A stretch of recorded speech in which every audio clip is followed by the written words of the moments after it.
Vedic ಗಣಿತದ ಮತ್ತೊಂದು ಸಂಚಿಕೆಗೆ ಆಧಾರದ ಸ್ವಾಗತ ಸುಸ್ವಾಗತ. ಹಿಂದೆ ಮಾಡಿದ ಎಲ್ಲ ಭಾಗಾಕಾರ ಸಮಸ್ಯೆಗಳಿಗಿಂತ ವಿಭಿನ್ನವಾದ ಭಾಗಾಕಾರ ಸಮಸ್ಯೆಯನ್ನು ಬಿಡಿಸೋಣ. ಇಲ್ಲಿ ಬಾಧ್ಯ 7, 3, 8, 5, 6 ಹಾಗೂ ಭಾಜಕ 1, 2, 4, 3. ಭಾಜಕವನ್ನು ಘಾತಾಂಕ ರೂಪದಲ್ಲಿ ವ್ಯಕ್ತಪಡಿಸುವ ಮುನ್ನ ಈ ವಿಭಿನ್ನತೆಯನ್ನು ನೋಡೋಣ.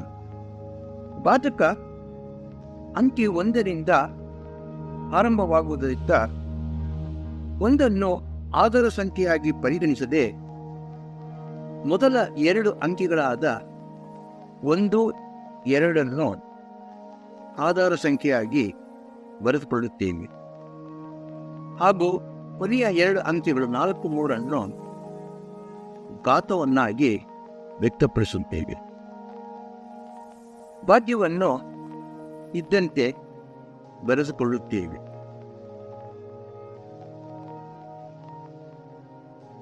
ಈಗ ಹಿಂದೆ ಮಾಡಿದ ಭಾಗಾಕಾರ ಹಂತಗಳನ್ನು ಅನುಸರಿಸೋಣ.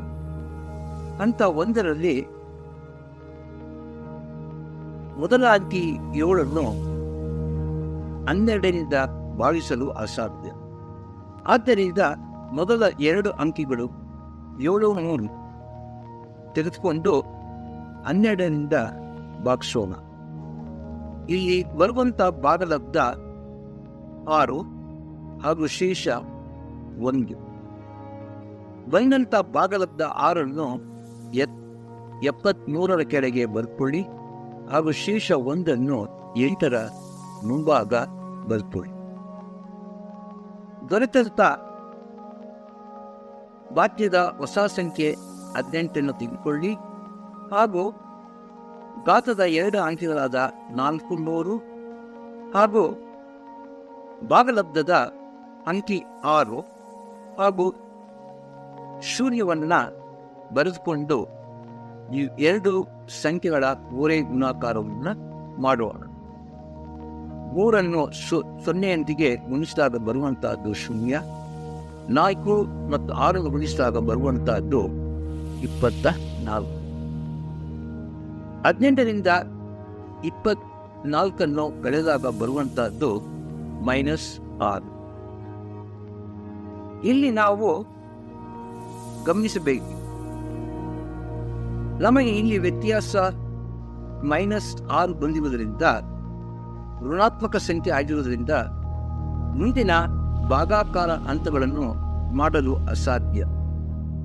ಆದ್ದರಿಂದ ಇಂದಿನ ಭಾಗಲಬ್ಧ 6ರಿಂದ 1 ಕಳೆದು 5 ಬರೆದುಕೊಳ್ಳುತ್ತೇವೆ ಹಾಗೂ ಬರುವಂಥ ಹೊಸ ಶೇಷ 13 ಇಲ್ಲಿ ಬರೆದುಕೊಳ್ಳುತ್ತೇವೆ. ಅದೇ ರೀತಿ ಹಿಂದೆ ಬರೆದಂಥ ಭಾಗಲಬ್ಧದಲ್ಲಿ 6 ಬದಲಾಯಿಸಿ 5 ಪರಿವರ್ತಿಸುತ್ತೇವೆ ಹಾಗೂ ಶೇಷ 13 8ರ ಮುಂಭಾಗ ಬರೆದುಕೊಳ್ಳುತ್ತೇವೆ. ಈಗ ದೊರೆತಂಥ ಹೊಸ ಸಂಖ್ಯೆ 138 ತಗೊಳ್ಳೋಣ ಹಾಗೂ 43 ಹಾಗೂ 05ಗಳ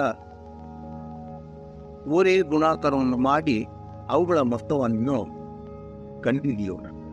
3 0 ಗುಣಿಸಿದಾಗ 0, 4 5ರಿಂದ ಗುಣಿಸಿದಾಗ ಬರುವಂತಹದ್ದು 20, ಮೊತ್ತ 20. ಬಂದಂಥ 20 138ರಿಂದ ಕಳೆದಾಗ ಬರುವಂತಹದ್ದು 115. ಹಂತ 2ರಲ್ಲಿ 118 ತೆಗೆದುಕೊಳ್ಳಿ ಹಾಗೂ 12ರಿಂದ ಭಾಗಿಸಿ. ಇಲ್ಲಿ ಬರುವಂತಹದ್ದು ಭಾಗಲಬ್ಧ 9 ಹಾಗೂ ಶೇಷ 10. ಬಂದಂಥ ಭಾಗಲಬ್ಧ 9 138ರ ಕೆಳಗೆ ಬರೆದುಕೊಳ್ಳಿ ಹಾಗೂ ಶೇಷ 10 5ರ ಮುಂಭಾಗ ಬಂದ್ಕೊಳ್ಳಿ. ಇಲ್ಲಿ ಮುಖ್ಯವಾದ ಹಂತವನ್ನು ಗಮನಿಸಬೇಕಾಗಿದೆ. ಗಾತ್ರದಲ್ಲಿ 2 ಅಂಕಿಗಳಿರುವುದರಿಂದ ನಾವು ಭಾಜ್ಯದಲ್ಲಿ ಕೊನೆಯ 2 ಅಂಕಿಗಳಾದ 6 ಹಾಗೂ 5ರ ಮುಂಭಾಗ ಒಂದು ಗೆರೆಯನ್ನೇ ಎಳೆದು 5, 6 ಈ 2 ಅಂಕಿಗಳನ್ನು ಭಾಜ್ಯದ ಇತರ ಅಂಕಿಗಳಿಂದ ಬೇರ್ಪಡಿಸುತ್ತೇವೆ. ಈ 2 ಅಂಕಿಗಳ ಕೆಳಗೆ ಬರುವಂಥವೆಲ್ಲವೂ ಭಾಗಲಬ್ಧದ ದಶಮಾಂಶ ಸ್ಥಾನಗಳ ಅಂಕಿಗಳು. ಆದ್ದರಿಂದ ಇಲ್ಲೊಂದು ಬಿಂದುವನ್ನು ನಾವು ಇಡುತ್ತೇವೆ. ಈಗ ಬಂದಂಥ ಹೊಸ ಸಂಖ್ಯೆ 105 ತೆಗೆದುಕೊಳ್ಳಿ ಹಾಗೂ ಘಾತ 4 3 ಮತ್ತು ಭಾಗಲಬ್ಧದ 2 ಅಂಕಿಗಳಾದ 5 9 ತೆಗೆದುಕೊಂಡು ಇವುಗಳ ಓರೆ ಗುಣಾಕಾರವನ್ನು ಮಾಡಿ ಅವುಗಳಿಂದ ಬಂದಂಥ ಮೊತ್ತವನ್ನು ನೋಡುವುದು. 15 ಹಾಗೂ 36 ಇಲ್ಲಿ ಬರುವಂತಹದ್ದು 51. 105ರಿಂದ 51 ಕಳೆಯಿರಿ, ನಮಗೆ ದೊರೆಯುವಂತಹದ್ದು 54. ಹಾಗೂ ಹಂತ 3ರಲ್ಲಿ 54 ತೆಗೆದುಕೊಳ್ಳಿ, 12ರಿಂದ ಬಾಕ್ಸ್. ಇಲ್ಲಿ ಬರುವಂಥ ಭಾಗಲಬ್ಧ 4, ಶೇಷ 6. ಭಾಗಲಬ್ಧ 4 105ರ ಕೆಳಗೆ ಬರೆದುಕೊಳ್ಳಿ ಹಾಗೂ ಶೇಷ 6 6ರ ಮುಂಭಾಗ ಬರ್ಕೊಳ್ಳಿ. ಭಾಜ್ಯದ ಹೊಸ ಸಂಖ್ಯೆ 66 ತೆಗೆದುಕೊಳ್ಳಿ ಹಾಗೂ ಘಾತ 4 3 ಹಾಗೂ ಭಾಗಲಬ್ಧದ ಕೊನೆಯ 2 ಅಂಕಿಗಳಾದ 9 4 ಬರೆದುಕೊಂಡು ಇವುಗಳ ಓರೆ ಗುಣಾಕಾರವನ್ನು ಮಾಡಿ. 9 3 27 ಹಾಗೂ 4 4 16 ಇವುಗಳ ಮೊತ್ತವನ್ನು ಕಂಡುಹಿಡಿ. ಇಲ್ಲಿ ಬರುವಂತಹದ್ದು 53. ಬಂದಂಥ 53 66ರಿಂದ ಕಳೆಯಿರಿ. ಇಲ್ಲಿ ನಮಗೆ ಬರುವಂತಹದ್ದು 23. ಹಂತ 4ರಲ್ಲಿ 23 ತೆಗೆದುಕೊಳ್ಳಿ ಹಾಗೂ ಅದರ ಸಂಖ್ಯೆ 12ರಿಂದ ಭಾಗಿಸಿ. ಇಲ್ಲಿ ಬರುವಂಥ ಭಾಗಲಬ್ಧ 1 ಹಾಗೂ ಶೇಷ 11. ಭಾಗಲಬ್ಧ 1 66ರ ಕೆಳಗೆ ಬರೆದುಕೊಳ್ಳಿ ಹಾಗೂ ಶೇಷ 11 ಮುಂದೆ ಬರುವಂಥ ಶೂನ್ಯದ ಮುಂಭಾಗ ಬರೆದುಕೊಳ್ಳಿ. ದೊರೆತಂಥ ಭಾಜ್ಯದ ಹೊಸ ಸಂಖ್ಯೆ 110 ಬರೆದುಕೊಳ್ಳಿ ಹಾಗೂ ಘಾತದ 4 3 ಹಾಗೂ ಭಾಗಲಬ್ಧದ ಕೊನೆಯ 2 ಅಂಕಿಗಳಾದ 4 1 ಇವುಗಳ ಓರೆ ಗುಣಾಕಾರವನ್ನು ಮಾಡಿ ಮೊತ್ತವನ್ನು ಕಂಡುಹಿಡಿಯಿರಿ. 3 4ರಿಂದ ಗುಣಿಸಿದಾಗ ಬರುವಂತಹದ್ದು 12 ಹಾಗೂ 4 1ರಿಂದ ಗುಣಿಸಿದಾಗ ಬರುವಂತಹದ್ದು 4. ಇವುಗಳ ಮೊತ್ತ 16. ಈ 16 110ರಿಂದ ಕಳೆಯಿರಿ. ಇಲ್ಲಿ ನಮಗೆ ದೊರೆಯುವಂತಹದ್ದು 94. ಹಂತ 5ರಲ್ಲಿ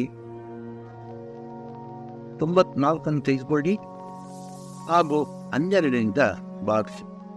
ಇಲ್ಲಿ ನಮಗೆ ದೊರೆಯುವಂಥ ಭಾಗಲಬ್ಧ 7, ಶೇಷ 10.